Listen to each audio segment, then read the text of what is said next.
Bonjour à toutes et à tous. Vous commencez à me connaître maintenant. Donc, je suis Frédérique Lavaux. Je suis arrivée au CRGE début mars pour accompagner la structure dans son souhait de se réinventer, peut-être, ne sachant pas complètement à l'époque ce qui allait nous arriver en termes de Covid-19 avec tous les impacts que cela peut avoir sur nos organisations et sur le travail en général. Donc, dans le cadre des webconférences qui sont organisées par le CRGE, donc un certain nombre de webconférences portent sur des aspects juridiques et il a été souhaité avec Cyrielle Berger et le conseil d'administration d'également proposer donc des webconférences davantage orientées ressources humaines. Donc, je suis déjà intervenue lors d'une première conférence sur le sujet de la prévention des risques psychologiques dans le cadre du confinement. Nous sommes aujourd'hui à une période post-confinement puisque nous sommes aujourd'hui en phase 2. On peut dire et nous allons peut-être passer en phase 3 puisque ce soir, un certain nombre d'annonces seront faites par le Premier ministre. Et donc, peut-être que, je le disais à Alexandre, qui coordonne nos webconférences, qu'il serait peut-être utile ensuite de faire une troisième conférence sur ces sujets-là RH, après les décisions qui vont arriver ce soir. En tous les cas, nous sommes toujours en phase 2, c'est-à-dire que nous vivons actuellement donc une période de déconfinement avec quelque chose que les uns et les autres n'avons jamais vécu. Et donc, je voulais mettre l'accent aujourd'hui sur un aspect important, car on parle beaucoup du risque sanitaire et il est réel et il est toujours d'actualité. Mais derrière le risque sanitaire, il y a également un risque qui pourrait, s'il n'apparaît pas prochainement, en tous les cas, on pourrait voir augmenter toutes les pathologies donc en lien avec ce qu'ont vécu les salariés, tant en lien avec le confinement, mais également en lien avec les pratiques de travail. Et donc, il est important que notamment dans vos documents uniques, vous puissiez poser les choses en ce qui concerne la prévention des risques psychosociaux et mettre en place des plans d'action qui démontrent que le sujet est bien pris en main au même titre que les mesures de prévention sanitaire. Voilà. Donc, écoutez, je vais intervenir je vais essayer d'intervenir pendant environ 3/4 d'heure. Donc, je pourrais faire des pauses en fonction des questions que je verrai apparaître sur le chat. Donc, n'hésitez pas à m'interrompre au cours de ma présentation.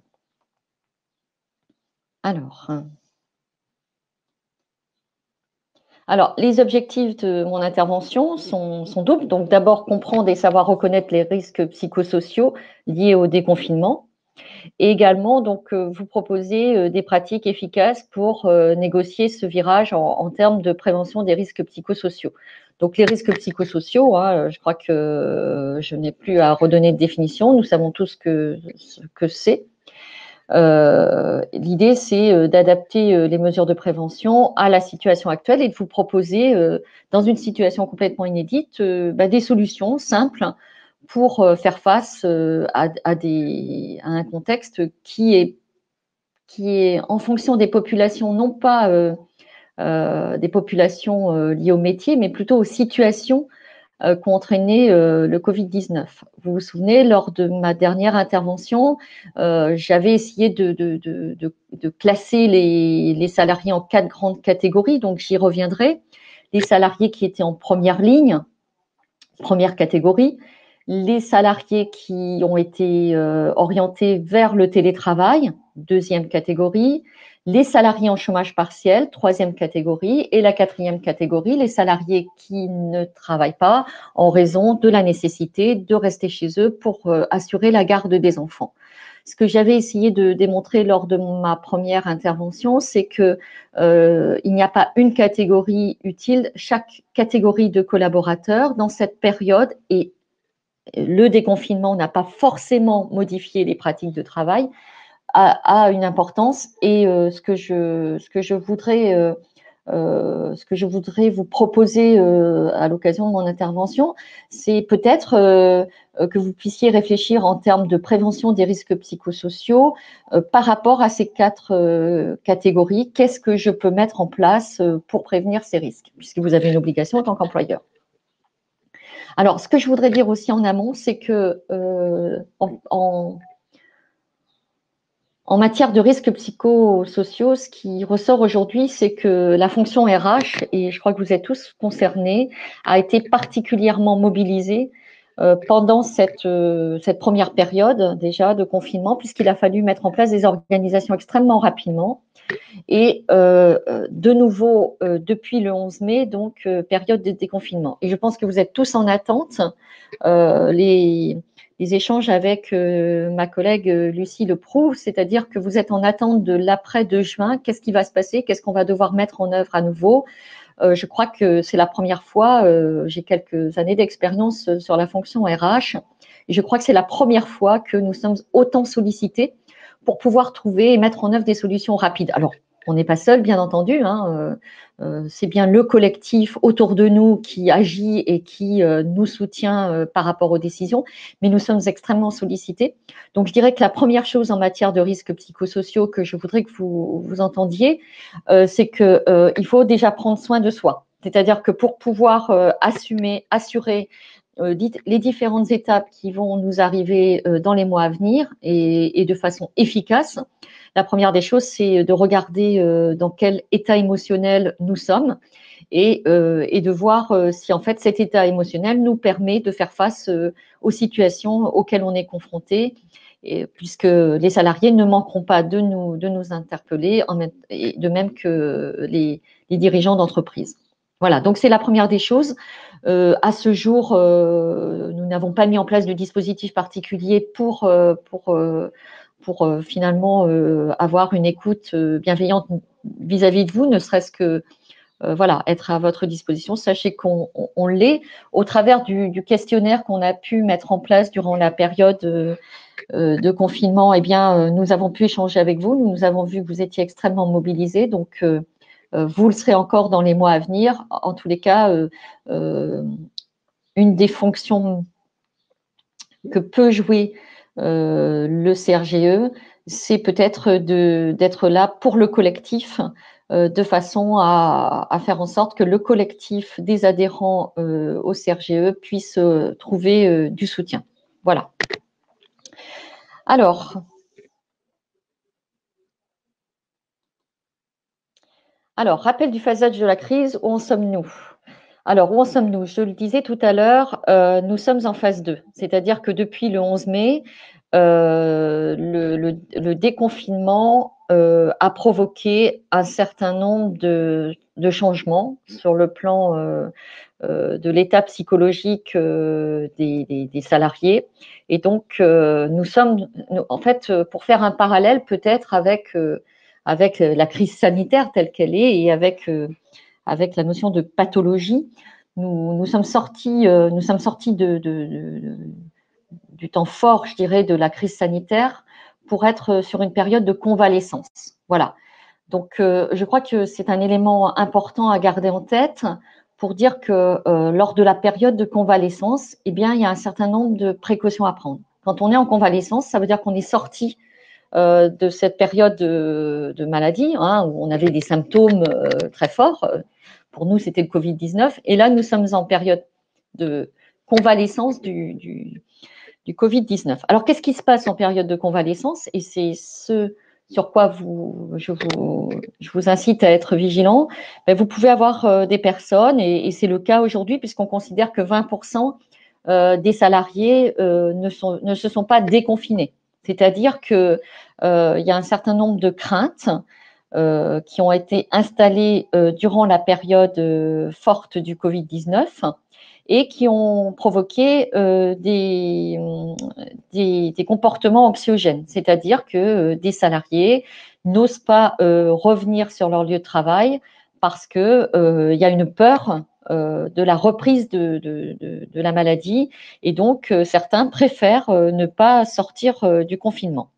Donc il y a des angoisses, il y a des phobies qui ont pu naître en raison de cette période longue où les salariés, finalement, les personnes sont restées chez elles et n'ont pas eu, ou très peu, de contacts sociaux. Voilà, donc donc certains, par exemple, alors c'est un peu moins vrai dans les régions rurales, mais à Paris, vous avez ce qui se passe actuellement, c'est que le métro n'est absolument pas surchargé. Donc, par exemple, certaines personnes vont avoir peur des transports en commun alors qu'ils les utilisent régulièrement. D'où la difficulté peut-être à se rendre au travail. Voilà. Donc ça, c'est pas parce qu'on est sorti de cette période, première période du Covid-19 que toutes les angoisses sont passées. Et ça, c'est quelque chose, c'est une chose à retenir. Pour certaines personnes, l'angoisse est toujours là, la phobie, des phobies sont nées, donc phobie de la maladie, du virus, donc il faut en tenir compte. Pour d'autres personnes, cette période d'isolement, finalement, a pu engendrer de la désociabilisation. C'est-à-dire que je n'ai plus envie d'aller vers les autres, je suis désociabilisée. Euh, et vous pourrez, donc là également, il y a des phénomènes qui risquent de se déclencher. Ce qui est reconnu, c'est que, par exemple, les personnes qui déjà fumaient avant le début du confinement et du Covid-19 ont pu augmenter leur dose. Il est reconnu que euh, la dose de tabagisme, le tabagisme a plutôt augmenté pendant cette période. La consommation d'alcool également a augmenté. Donc voilà, en tant que responsable d'entreprise, on ne peut que prendre en compte ce risque-là potentiel et peut-être se dire que cette période de désociabilisation, puisqu'on l'a vécu réellement, risque de laisser des traces en termes d'addiction. Donc peut-être là aussi quelque chose à regarder. Voilà. Pour ceux qui étaient en première ligne, il peut y avoir également un sentiment d'injustice. Ils ont été, vous savez qu'il y avait une tradition durant cette période de confinement, c'est qu'à 20 heures, les gens sortaient et applaudissaient le personnel médical. Je crois que les uns et les autres, quand nous allions faire nos courses, nous ne regardions plus la caissière qui, elle, était là tous les jours de la même façon. Donc, avec le déconfinement, toutes ces personnes qui ont été en première ligne et qui continuent à travailler, hein, qui sont toujours en activité, qui n'ont pas eu de phase de prise de recul, peuvent vivre cette période comme une période d'injustice. Finalement, je suis passée de l'état de héros ou d'héroïne à l'état de je suis comme les autres finalement. Hein, ils m'ont déjà oublié. Moi, je suis toujours au travail. Eux sont revenus, mais ils oublient finalement, je suis plus si important ou si importante que ça. Donc là aussi, attention, là aussi, il y a des choses à prendre en compte. Quand durant une période, je suis portée au nu, je suis reconnue par la société et que tout d'un coup, tout ce que j'ai fait passe dans l'oubli, il y a un risque potentiellement de démotivation ou d'injustice, de ressenti d'injustice. Voilà. Autre situation, le télétravail. Donc, le télétravail, en fait, il s'est organisé de façon extrêmement intuitive, puisqu'en fait, il n'a pas été organisé en amont. Nous avons dû faire face à la mise en place du télétravail sans préparation. Et donc, le télétravail dans cette période de déconfinement a été maintenu, voire encouragé. C'est-à-dire que durant cette période, nous verrons ce soir si le discours est plus souple, mais ce qui était préconisé, et notamment sur des zones dites rouges, c'est de maintenir au maximum le télétravail afin de ne pas relancer le risque sanitaire de façon importante. Voilà. Donc, tout ça pour résumer, c'est pour ça que je vous ai mis un feu de circulation qui est au rouge, c'est-à-dire que tout ce que je viens de vous décrire là montre que les indicateurs sont au rouge et que nous sommes vraiment dans toutes ces situations. Hein, donc, peuvent générer des risques psychosociaux. Et donc, en tant qu'employeur, on a une obligation, c'est de mettre en place des dispositifs de prévention. Et c'est ce que je vous propose de regarder aujourd'hui.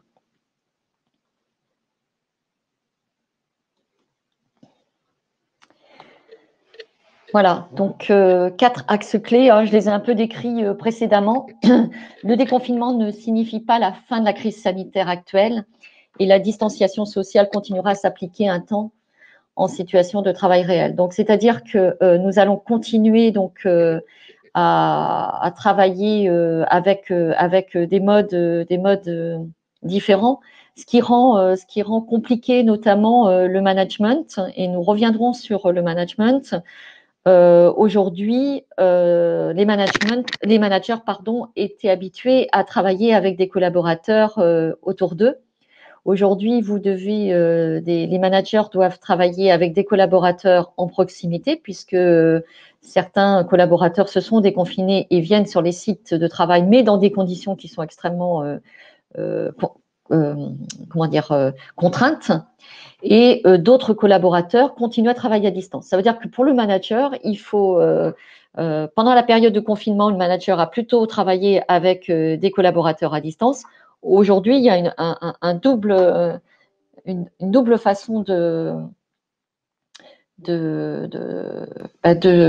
travailler.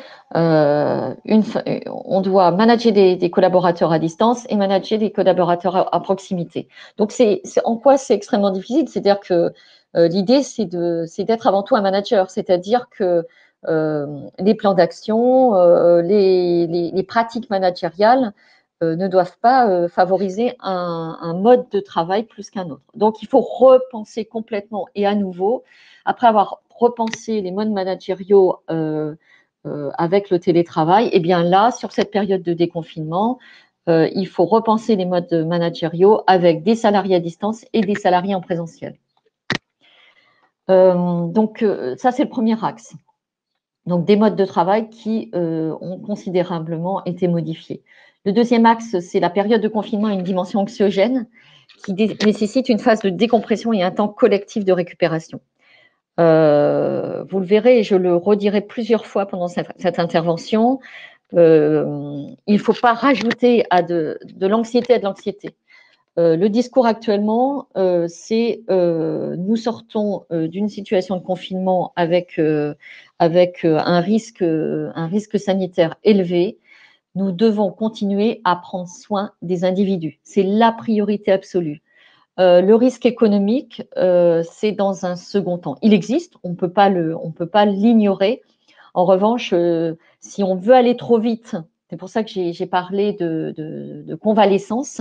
Si on veut aller trop vite, vous savez, quand vous avez une maladie grave, si vous voulez, par exemple, si vous êtes cassé une jambe alors que vous êtes un marathonien, si vous voulez vous remettre à faire un marathon dès qu'on vous a enlevé le plâtre, il y a un risque élevé. Voilà, on est exactement dans la même situation.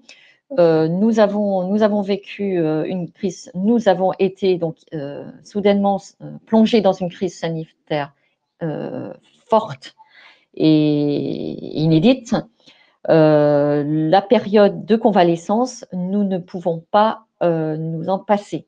Donc, les organisations ont un rôle majeur, les organisations, les entreprises, les associations ont un rôle majeur pour faire en sorte que durant cette période de convalescence, eh bien, on prenne le temps de regarder dans quel état émotionnel sont nos collaborateurs, d'accepter que certains aient envie de revenir vers dans leur espace de travail, que d'autres continuent à travailler en télétravail et que finalement ça leur convienne. Peut-être que certains souhaitent des formules mixtes.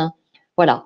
En tous les cas, ce qui est important, c'est effectivement d'avoir une attention à chaque situation, mais également de repenser collectif. Le collectif est également protecteur en termes de prévention des risques psychosociaux. Donc, ce temps de récupération, il doit effectivement prendre en compte les situations individuelles, mais il doit s'inscrire dans un collectif. Voilà. Donc, ça, c'est le second acte. C'est-à-dire, le second axe, pour résumer, c'est attention, nous sortons de la période forte, prenons le temps de la convalescence avant de vouloir repartir trop vite et surtout ne nous économisons pas un temps de mise à plat de ce qui s'est passé. Le collectif a été rompu puisque nous nous sommes tous retrouvés isolés dans nos lieux de vie, ce qui n'est pas simple puisque nous ne sommes pas habitués à travailler dans nos lieux de vie personnels. Et donc le collectif a été mis à mal. Donc, il est important finalement de faire en sorte que ce collectif puisse s'exprimer, se reconstruire autour de quelle a été notre histoire pendant cette période et permettre au collectif de se retrouver et d'exprimer ensemble ce que chacun a vécu permet effectivement de reconstruire en fait ce qui va nous manquer dans notre histoire de notre collectif de travail. C'est-à-dire que pendant 2 mois, nous n'avons pas été réunis comme nous le sommes habituellement par le travail. Et une des préconisations que je vous fais aujourd'hui, c'est de permettre à vos collectifs de travail de se réunir et d'échanger sur ce qu'il a vécu, de façon à reconstruire une histoire. Alors, les pratiques quotidiennes de travail, troisième axe, auront été impactées sous l'effet du travail à distance et du fonctionnement d'équipes virtuelles. Effectivement, nous avons utilisé plus que jamais, nous avons utilisé les moyens digitaux pour communiquer. Et donc, ça a forcément modifié nos pratiques de travail. Et je pense qu'il en ressortira des choses positives. Et peut-être que là aussi, et je vous invite à réunir vos collaborateurs pour réfléchir sur qu'est-ce qui a été positif dans l'utilisation des nouveaux moyens technologiques, qu'est-ce qu'on garde et qu'est-ce qu'on ne garde pas. Je pense que les outils, nous l'expérimentons aujourd'hui, les webconférences, par exemple, qui se sont multipliées, permettent effectivement, dans un temps relativement court, d'avoir accès à de l'information et finalement d'être d'une certaine façon en interaction. Donc, je pense qu'il sera intéressant de réfléchir à ce qu'on a vécu sans préparation et comment on peut utiliser ce qu'on a vécu de façon empirique dans nos pratiques de demain. Donc, ce que je trouve intéressant, c'est que dans le cadre des mesures de prévention des risques psychosociaux, c'est de regarder quelles ont été nos pratiques de travail et de dire en quoi ces pratiques sont positives et comment on va permettre dans nos activités d'utiliser ces nouveaux modes de travail.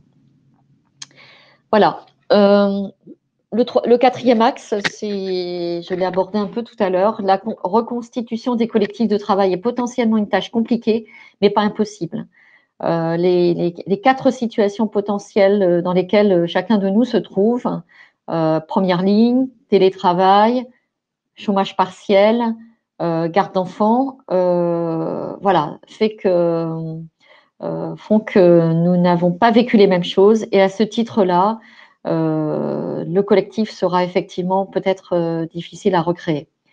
L'idée, c'est, je le rappelle et j'insiste vraiment là-dessus, c'est de ne pas ignorer que chacun a joué un rôle important dans cette période. Et au moment du déconfinement, il faut laisser la parole s'exprimer. Alors, le déconfinement ne signifie pas la fin de crise actuelle, hein, vous le savez effectivement, puisqu'on ne sait pas, il faut, il faut prévoir et prévoir dans l'imprévu finalement, parce qu'on ne sait pas, on ne sait pas ce qui nous attend dans les mois à venir.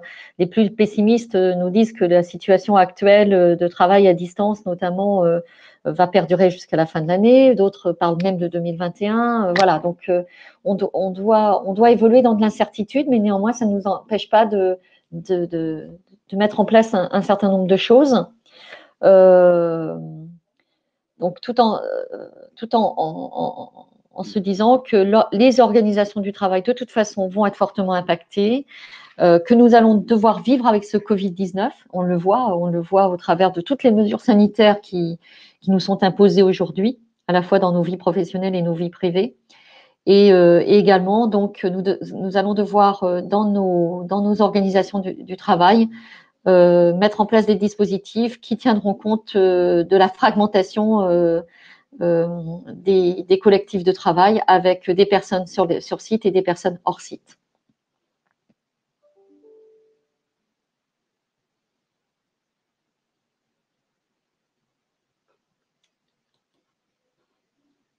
Alors, j'essaie de passer à la diapositive suivante. Alors, une proposition que je vous fais là en termes de prévention, c'est-à-dire que je pense, nous, on l'a mis en place au niveau du CRGE, c'est-à-dire que ce qu'on vous propose, vous n'êtes pas forcément les personnes les mieux placées pour mettre en place, notamment en matière de prévention du risque sanitaire, les mesures. Et l'idée, c'est de nommer des référents. Et ça, vous pouvez aussi le proposer aux employeurs, à vos entreprises de vos groupements. Euh, c'est en fait mettre en place des référents qui vraiment se spécialisent dans la mise en place des mesures sanitaires. Donc pour ces référents, ce qui est important, c'est de faire en sorte qu'elles soient formées, qu'elles soient au bon niveau. Et ce qui est important, c'est que ces référents, lorsque les salariés reviennent sur leur lieu de travail, ces référents accueillent les salariés avec une mini formation, une mini présentation des dispositifs sanitaires qui ont été mis en place. Donc ça, c'est vraiment un acte de prévention fort. Euh, pour ce qui concerne les risques psychosociaux, il est tout à fait également possible de mettre en place des référents pour ces risques-là. Là encore, il faudra envisager des formations de ces référents par rapport au nouveau contexte, de façon à ce que les mesures de prévention soient bien maîtrisées par ces référents. Alors, prendre en compte la dimension anxiogène du confinement. Donc, la prolongation du télétravail sera psychiquement usante. On le ressent déjà, hein, on ressent une fatigue importante. Euh, et on parle de stress sanitaire. Euh, Notamment, je l'ai dit en introduction, avec la peur, même si en fait un certain nombre de collaborateurs reconnaissent que le télétravail est, dans sa forme actuelle, a un caractère épuisant. Néanmoins, la solution n'est pas forcément le retour sur le lieu de travail. Donc là, c'est un élément à prendre en compte, et le rôle du manager est bien d'échanger avec le collaborateur régulièrement en termes de prévention. Donc là, ça peut être quelque chose qui sera inscrit dans vos documents uniques, c'est-à-dire prendre des nouvelles régulières du collaborateur en télétravail, et ne pas forcément, une des solutions effectivement, c'est le retour sur site. Mais encore faut-il évaluer si le retour sur site peut être partiel ou total, ou s'il y a d'autres mesures qui pourraient permettre de limiter, je dirais, ce côté anxiogène du télétravail, ou cette fatigue liée au télétravail, et à la fois prendre en compte l'inquiétude de vos salariés à revenir sur site par rapport aux risques sanitaires. Alors, le problème, c'est que aujourd'hui, contrairement à d'autres, quand on a vécu des traumatismes, c'est pas la première fois que dans les organisations du travail, nous sommes amenés à gérer des traumatismes. Et en général, le fait de regrouper le collectif, je pense,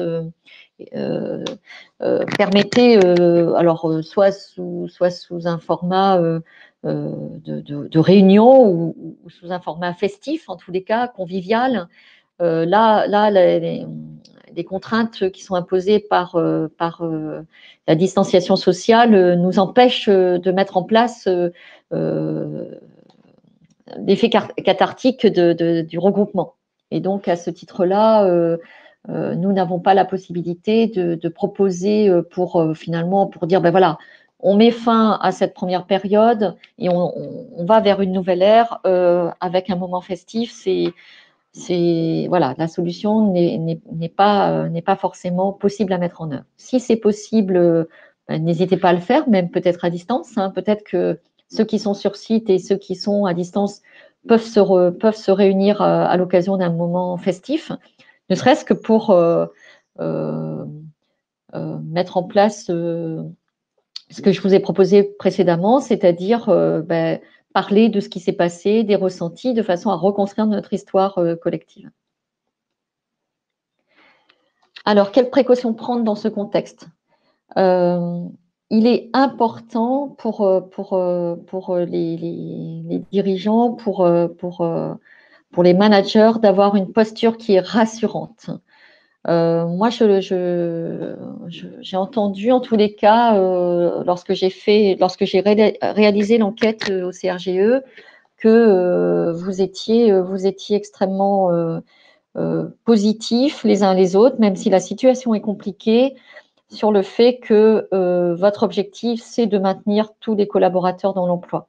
On verra, on verra. Pour le moment, l'idée, c'est de dire, nous sommes confinés, nous avons préservé la santé des collaborateurs. Aujourd'hui, on met en place la phase 2, déconfinement.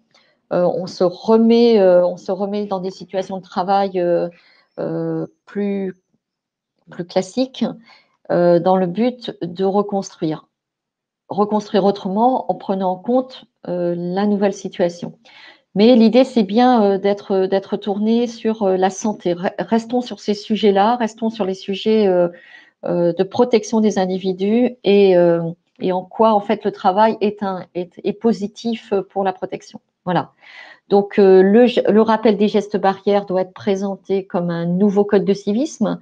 En fait, pour donner du sens à ce qui pourrait être une contrainte, eh bien, les gestes barrières, c'est juste une façon sur les lieux de travail de se respecter les uns les autres. Et quand c'est vécu comme ça, eh bien, c'est plus vécu comme une contrainte, mais plutôt comme quelque chose qui marque le respect de chacun vis-à-vis de son collectif de travail. Le rappel des fondamentaux économiques ne doivent pas être mis en avant. Pour l'instant, le sujet n'est pas celui-ci. Effectivement, nous savons que la crise économique est sans doute devant nous, mais l'idée c'est pas de le marteler, mais bien de vivre en fait ces différentes phases les unes après les autres. Et la phase 2, c'était vraiment de quelle façon allons-nous nous organiser aujourd'hui post-confinement, de façon à faire en sorte que nos structures continuent à fonctionner et que les salariés soient protégés par rapport aux risques sanitaires. Voilà, c'est ça le message essentiel. Le risque économique, il viendra dans un temps, il viendra de toute façon, mais pour l'instant, ça n'est pas le sujet. Voilà. Et les éléments de langage devront être unificateurs et toujours privilégier le collectif, c'est-à-dire certains salariés, je vous l'ai expliqué en préambule, peuvent, notamment avec le chômage partiel, avoir des craintes pour leur emploi en disant si moi j'ai été mis en chômage partiel, c'est-à-dire que j'ai des craintes réelles. Est-ce que demain je vais retrouver mon emploi? Il faut chacun communiquer sur le collectif, c'est rassurer chacun sur le fait qu'il est utile à l'organisation. Et qu'on soit en première ligne, qu'on soit en télétravail, qu'on soit en chômage partiel ou qu'on s'occupe des enfants, chacun d'entre nous a un rôle. Et si chacun se tient bien dans ce rôle-là, eh bien, y a toutes les chances que nous puissions repartir au moment où nous pourrons le faire. Voilà. Donc, quelles précautions prendre dans ce contexte? Donc, nous allons vers une période de reconstruction. Hein, bien entendu, il y a un certain nombre de choses qui se sont déconstruites liées à ce Covid, et il faut prendre le temps de la convalescence et de purger les ressentis. C'est pour ça que je vous invite à la fois individuellement et collectivement, en termes de prévention des risques psychosociaux, à avoir une démarche individuelle d'écoute des collaborateurs, mais également d'écoute collective, de façon à recréer notre histoire collective. Donc, prendre le temps de sortir d'une période d'exception et faire une rupture progressive avec un équilibre de vie et de rythme personnel qui s'était construit et consolidé au fil du temps passé en confinement. Il est vrai que de nouvelles habitudes se sont créées pendant les 2 mois où nous avons été confinés. Donc, il n'est pas simple de passer encore à de nouvelles habitudes. Donc, on ne peut pas faire l'impasse de prendre en compte la façon dont nous avons tous vécu pendant ces 2 mois de confinement. Et il ne faut pas aller trop vite dans le passage à autre chose. Voilà, c'est dire, je prends en compte le fait que tu as pris de nouvelles habitudes. Voilà. Projeter les collectifs sur des chantiers d'amélioration sur les dysfonctionnements relevés pendant la période de confinement ou de refonte. C'est intéressant également. Donc, non seulement en matière de risques psychosociaux, prendre en compte la situation de chaque collaborateur et du collectif, mais également poser des choses. C'est-à-dire, comment allons-nous travailler avec les nouvelles contraintes qui sont les nôtres, contraintes sanitaires, mais également contraintes de travail.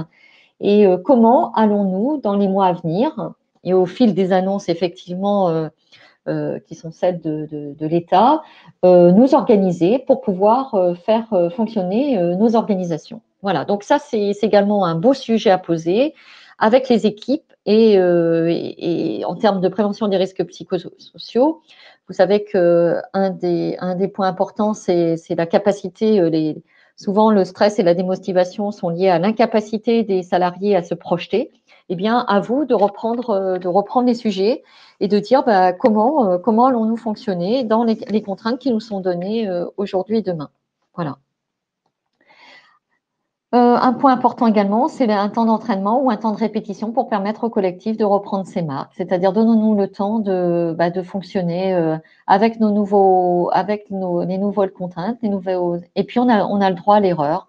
On a le droit que finalement certains salariés nous disent moi ça me convient pas, voilà. Donc je suis revenue travailler dans la structure, mais je me sens pas bien. Donc est-ce qu'on n'a pas c'est pour ça qu'on parle d'entraînement, c'est-à-dire qu'on peut tester des choses, et puis si ce qu'on teste ça marche pas, eh bien on teste autre chose. Voilà, ne pas s'empêcher dans ces périodes d'expérimenter. Peut-être qu'il faut que je maintienne le télétravail parce que voilà, c'est mon rythme et je suis bien dans ce rythme-là. Peut-être que du télétravail à temps partiel, ça me va. Et puis peut-être que je suis prête à revenir à temps complet dans ma structure. Donc, c'est ce que j'appelle des temps d'entraînement et de répétition. On a droit à l'erreur, on a droit à l'essai, on a le droit de ne pas trouver tout de suite la bonne solution parce qu'on a vécu véritablement une période de traumatisme. J'accélère un peu parce que je vois que je suis un petit peu lente. Alors, l'impact du confinement sur les pratiques quotidiennes, bon, j'ai déjà développé ce point-là. Donc, un nouveau cadre de travail, donc le télétravail. Le télétravail, je crois que là, on est tous convaincus de ça. Très peu d'organisations l'avaient mis en place avant le confinement. Je crois que 17% des entreprises l'avaient mis en place avant le confinement, puisque moi personnellement, j'avais pu travailler sur ces sujets-là dans un grand groupe. Et là, en fait, pratiquement 80 à 90% des entreprises l'ont mis en place de façon précipitée. Alors, mettre en place un dispositif aussi complexe que le télétravail sans préparation, ça a des conséquences. Et effectivement, il ne faut pas ignorer ces conséquences. Voilà. C'est-à-dire que n'ayant pas pu préparer ce mode de travail, en plus, ça n'a pas été du télétravail à temps partiel, puisque souvent, quand on mettait en place dans les entreprises du télétravail, on prenait le temps de l'expérimentation. Et on expérimentait dans une situation normale, quand vous modifiez une organisation du travail, vous expliquez, vous expérimentez, vous analysez et ensuite vous déployez. Là, en fait, les choses ont été accélérées puisque en 3 jours, il a fallu mettre en place une nouvelle organisation qui peinait à s'installer en France parce qu'en fait, les modes de management, les modes de pensée n'étaient pas tout à fait prêts à ça. Et là, il a fallu l'installer. Donc, il est clair que désormais, on ne pourra plus faire marche arrière et qu'il faut inscrire le télétravail comme étant une pratique de travail. Et il va falloir réfléchir avec les équipes à la façon dont on va faire en sorte que ce mode de travail soit installé et de quelle façon on va pouvoir peut-être rattraper ce qu'on n'a pas pu faire puisqu'on s'est trouvé dans une situation d'urgence pour que le télétravail soit une pratique de travail qui soit pérenne, mais pas dans les mêmes conditions que ce qu'on a pu vivre durant la période de confinement. Voilà. Donc là également, dans vos DU, vous pouvez tout à fait proposer des plans d'action en lien avec la pratique du télétravail. Donc, un nouveau cadre de travail nécessitant une adaptation des compétences. Plus que jamais, ben, effectivement, je vous le disais en préambule, les managers ont été confrontés donc à la mise en place de ce télétravail. Les managers, lorsqu'on proposait la mise en place de dispositifs de télétravail ou d'accords télétravail dans les organisations, eh bien, souvent, les salariés étaient plutôt favorables, notamment à temps partiel, et souvent, la population qui était la plus réfractaire, c'était la population des managers. Pourquoi ? Parce que qui dit télétravail dit confiance, dit travail à distance. Donc, je n'ai plus mon collaborateur à côté de moi. Je ne sais pas s'il travaille vraiment. Donc là, en fait, ce qui est préconisé en termes de prévention des risques psychosociaux également, c'est une formation pour les managers du management à distance. Parce que ça a pu, le risque effectivement, c'est que des managers finalement qui n'ont pas été formés sur le management à distance et des comportements qui ne soient pas adaptés, soit en fait ils ne jouent plus leur rôle de manager, donc ils ne sont pas en soutien de leurs collaborateurs, soit en fait ils sont dans l'hyper-contrôle parce que la situation les déstabilise. Donc en fait, ils ne sont pas dans une posture de confiance vis-à-vis des collaborateurs et donc ils manquent des reportings, ils épuisent leurs collaborateurs avec des contrôles, des reportings, des états de présence et donc ce qui est préconisé donc à mettre en œuvre rapidement et je pense qu'aujourd'hui vous avez des organismes de formation à distance qui le proposent et c'est peut-être quelque chose qu'il faudra réfléchir au niveau du CRGE. Il faut former nos managers au management à distance. De même que pour les collaborateurs qui seront en télétravail, ce qui est préconisé en termes de prévention des risques psychosociaux, c'est également des formations à la mise en œuvre du télétravail pour les salariés. Voilà. Alors pourquoi? Alors justement, j'enchaîne. La diapositive arrive à temps. Quand le télétravail s'intensifie, il y a deux risques majeurs. C'est la gestion de la charge de travail. Donc certains. Alors vu côté salarié, le risque c'est effectivement d'aller vers une. En fait, je ne sais plus différencier le travail de ma vie personnelle. Donc, je risque d'être en surcharge de travail parce qu'en fait, je ne sais plus faire la différence. Donc ça, c'est le risque majeur du télétravail et il est important de peut-être de faire de se doter d'un guide tout simplement du télétravail avec des règles à respecter. Voilà. Donc, à défaut de de pouvoir former les collaborateurs en télétravail, peut-être que vous pouvez vous doter du guide du bon télétravailleur et que chacun qui a à l'occasion d'une réunion un débat sur le sujet et que chacun s'engage à l'appliquer. En tous les cas, chacun doit en avoir connaissance. Et puis, installer une relation de confiance. Sans ces deux éléments principaux, eh bien, le télétravail ne peut pas perdurer. Alors, autre point important, c'est la reconstitution des collectifs de travail. Donc, vous savez, je vous avais dit lors de la webconférence précédente que les personnes qui s'en sortiront le mieux seront les personnes qui auront eu le plus de soutien. C'est pas les personnes qui auront été le moins malades finalement, le moins touchées par le Covid-19. Je peux être touchée par le Covid-19, mais ce qui est important, c'est d'avoir un soutien de mon collectif. Et dans mes collectifs, et dans mes collectifs, il y a le collectif de travail qui est extrêmement important. Donc, en matière de prévention des risques psychosociaux, il est important d'inscrire de quelle façon le collectif va être activé pour pouvoir gérer cette période. Et la période de déconfinement était importante à ce titre-là. Et ce qui est important également, c'est d'examiner justement par rapport aux différentes situations en quoi ce que nous avons vécu a créé un délitement de notre collectif de travail. En fait, on dit que c'est pendant les périodes de crise que les organisations, on voit toute la force d'une organisation et je crois que là, on a vraiment une opportunité de réfléchir sur notre raison d'être et que ces sujets ils prennent tout leur sens.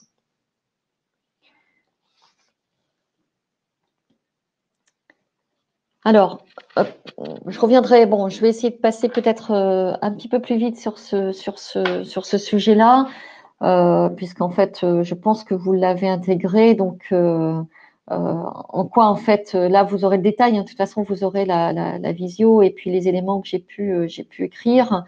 Effectivement, le collectif. Pourquoi il y a eu un délitement du collectif, c'est que les situations de travail ont été extrêmement diversifiées. Et que ces changements dans l'organisation du travail, ces changements profonds peuvent créer tous les ressentis que je vous ai cités en début d'intervention concernant l'injustice, la jalousie, toutes les émotions négatives que l'on peut ressentir, de la colère peut-être, de la peur, j'ai peur de perdre mon travail. Ceux qui étaient en première ligne, de l'injustice. Alors voilà, on s'est appuyé sur moi et puis là, voilà, on passe à autre chose sans s'occuper de moi, sans me demander comment j'ai vécu cette situation. Pour ceux qui sont parents, l'impossibilité de reprendre dans des bonnes conditions leur activité professionnelle parce que la situation de leurs enfants n'est toujours pas complètement réglée. Il y a des écoles qui n'ont pas ouvertes. Il y a des écoles où il y a école 2 jours dans la semaine. Est-ce que mon employeur l'entend? Est-ce que je peux le dire? Est-ce que voilà. Donc par rapport à la catégorie de salariés à laquelle j'appartiens, il faut vraiment qu'il y ait une prise en compte de la situation et de mon ressenti de façon à recréer un collectif et que le collectif soit vraiment au soutien de chaque individu et de chacun. Et que finalement, le collectif soit en capacité d'accueillir les émotions individuelles liées à la situation du confinement et du déconfinement depuis le 11 mai et de traiter ces émotions. Voilà. Si j'ai peur de revenir travailler, pourquoi tu as peur? Qu'est-ce qu'on peut mettre en œuvre pour pouvoir faire en sorte que tu te sentes bien au moins 1 ou 2 jours par semaine. Voilà. as été en chômage partiel, tu es toujours en chômage partiel. Qu'est-ce que tu ressens? Qu'est-ce que tu ressens? Voilà. Donc, il faut que le collectif traite ça et il faut pouvoir trouver de la rassurance au sein du collectif en fonction de la situation que l'on vit. Voilà. Donc là, vous avez les quatre situations. Et puis, il y a autre chose qui concerne le collectif, c'est qu'on n'est pas tous égaux par rapport aux risques sanitaires. Voilà. Et là aussi, on peut le vivre comme une injustice.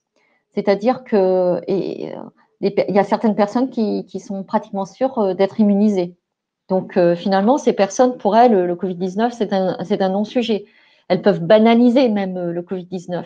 Et ça, pour ceux qui sont par exemple dans la catégorie des personnes à risque, ça peut être quelque chose d'assez insupportable. Donc, euh, euh, ce qui, ce qui, euh, ce qui, euh, ce qui ressort au-delà même de la catégorie, ce qui est nouveau en fait dans nos organisations du travail et dans la prévention des risques psychosociaux, c'est que on doit prendre en compte également la situation et là la situation de chacun et le ressenti ou en tous les cas, là on n'est plus tellement sur du ressenti, on est sur des choses réelles, c'est-à-dire que euh, euh, on n'est pas égaux face au risque sanitaire. Et ça peut être vécu au sein des organisations du travail comme quelque chose d'injuste. Voilà.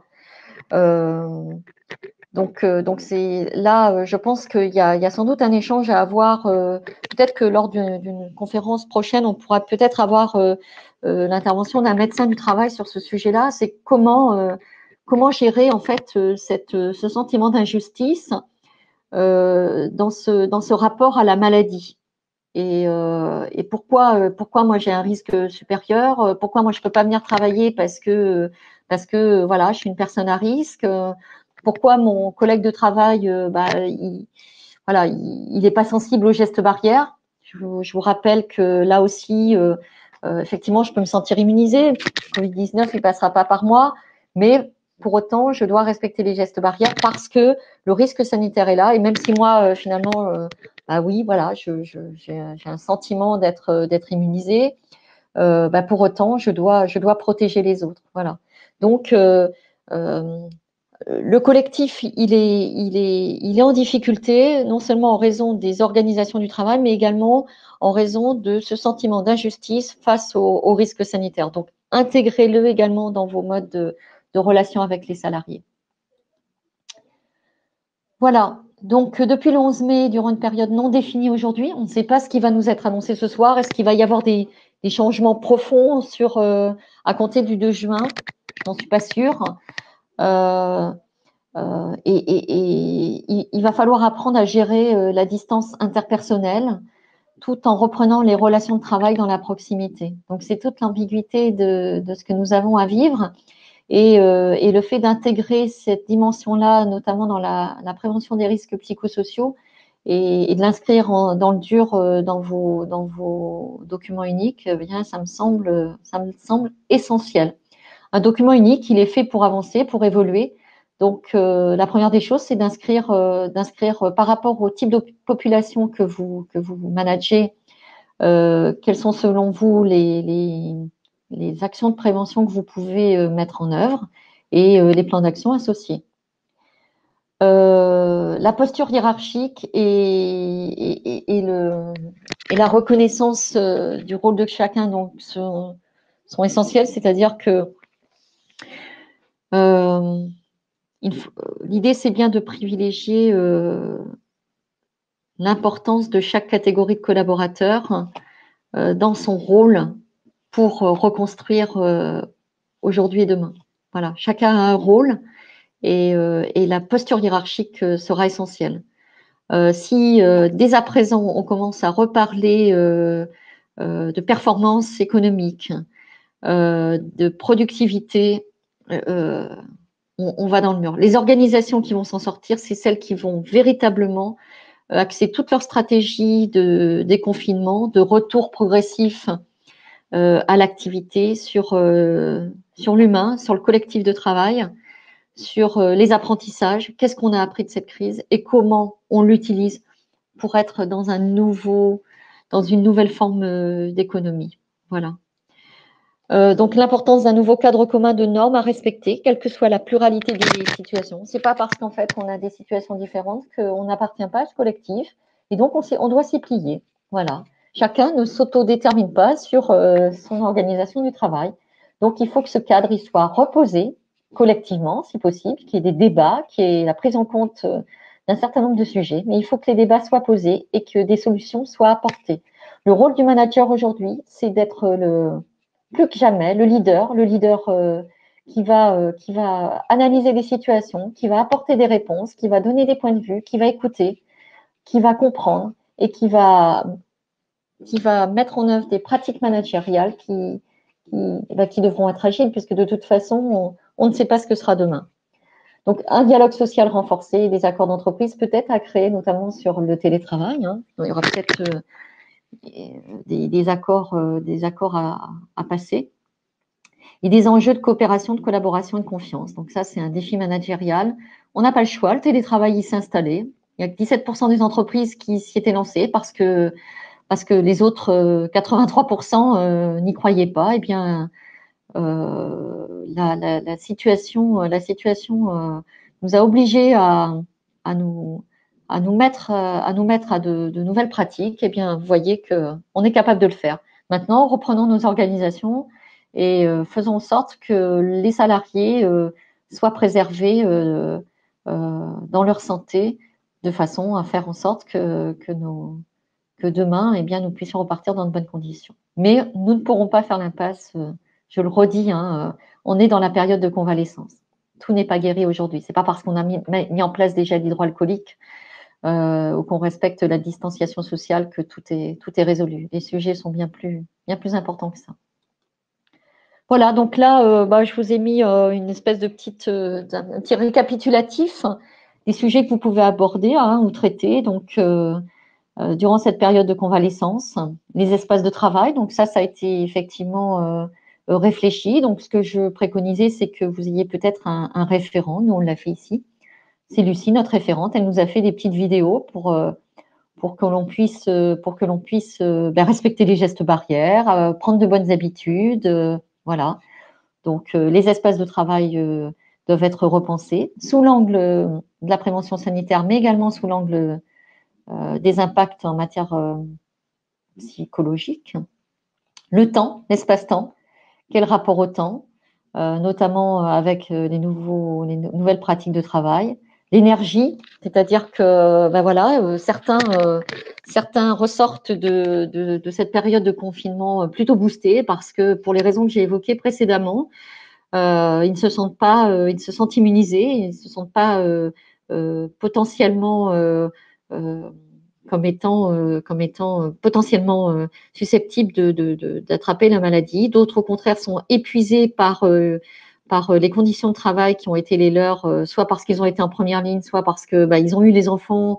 N'oublions pas que ceux qui en fait ont eu leurs enfants à domicile ont dû se transformer en professeurs et parfois dans des espaces de vie réduits.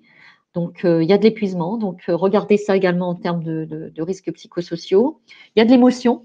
Je l'ai dit en introduction, des émotions souvent négatives liées à la situation, liées aux craintes. Donc, sachons regarder et faire exprimer les émotions. Et puis, le sens. C'est quoi notre raison d'être? C'est quoi la raison d'être de notre espace de travail? Je crois que plus que jamais, le sens, pourquoi je travaille? Pourquoi je travaille? Ça sert à quoi finalement de travailler? C'est quoi la valeur ajoutée du travail aujourd'hui? Et comment est-ce que je peux faire en sorte que le travail soit à la fois générateur de, de, de, de, de, de richesse économique, mais également de richesse sociale. Voilà. Donc, je pense qu'aujourd'hui, nous avons l'occasion de nous reposer toutes ces questions. Donc, le sujet est vaste. Voilà, pour conclure mon intervention, je dirais que le débat sur l'après-confinement met l'accent sur le rôle des organisations du travail, que ce soit les entreprises, les administrations, les associations, en tant que corps social intermédiaire de la nation. Vous voyez bien que la nation nous donne, et je trouve que ce jour est particulièrement intéressant pour intervenir sur le sujet. Nous allons avoir de nouvelles directions à prendre ce soir.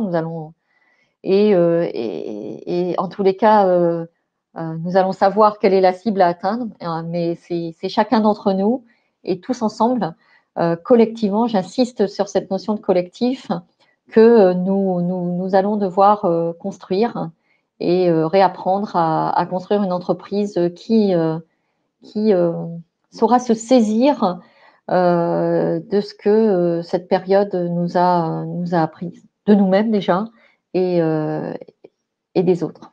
Voilà. Donc, il pourrait également consacrer la dimension stratégique de la fonction RH. J'insiste là-dessus, j'ai commencé là-dessus. La fonction RH est extrêmement sollicitée, alors effectivement sur des aspects juridiques, mais sur des aspects légaux, réglementaires, sanitaires, mais également sur la place de l'individu dans les organisations du travail. Donc là, je crois que plus que jamais, la fonction RH va avoir un rôle prépondérant. Sachons trouver les bons outils pour accompagner cette période de transformation de façon à la fois à faire en sorte que les individus dans les organisations du travail soient protégés et également que nos activités reprennent avec une performance économique de bon niveau. Voilà.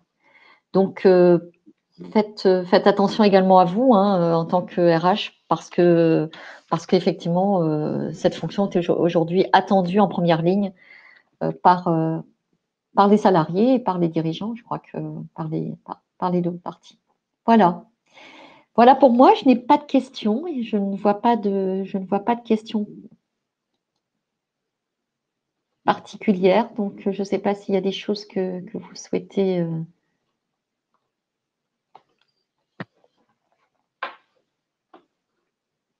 Sinon, je vais vous souhaiter une bonne journée et à votre disposition si vous avez peut-être des sujets